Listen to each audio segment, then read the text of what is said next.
I was hired for a job that most people wouldn't take, even for $1 million. My station? A desolate lighthouse on a jagged rock, miles away from the coast of the Atlantic. My task was simple: keep the light burning from 6 p.m. until dawn. No matter what happens, the light must stay on. And the golden rule? Never, ever open the door after sunset.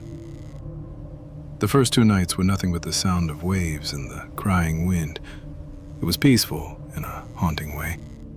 But on the 3rd night, everything changed. I was in the control room, checking the rotation of the lens, when I heard it. A loud crash from the kitchen, 3 floors below. I froze. I'm the only one on this island. I thought maybe a bird had hit the glass or a shelf had given way. But then, I heard the footsteps. They were heavy, wet, like someone or something was dragging itself up the iron spiral staircase, dripping water with every step. Thud.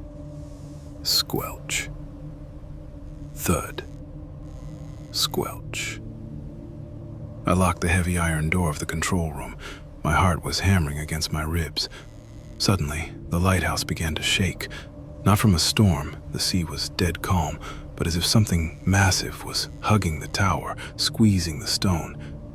I looked through the glass, down at the dark water, and I saw them. Thousands of pale, glowing eyes staring back at me from under the surface. They weren't fish. They were humanoid shapes, climbing the walls of the lighthouse like spiders in the dark.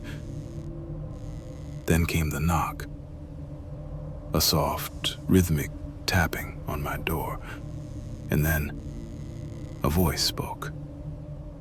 My blood turned to ice, because the voice was mine.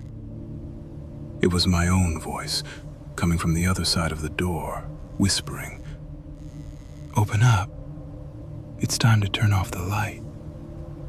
We need the dark." I didn't open it.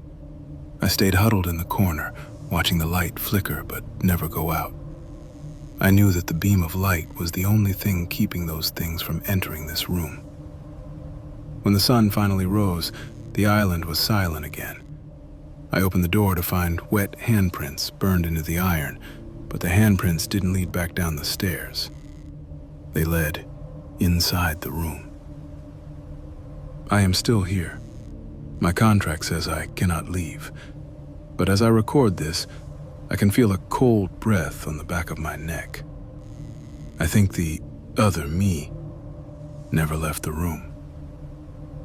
If you can hear my voice, it means the light is still burning. For now. If you want to hear more logs from the darkness, make sure to like this transmission and subscribe to Shadow FN. Don't let the signal die. And never, ever look behind you.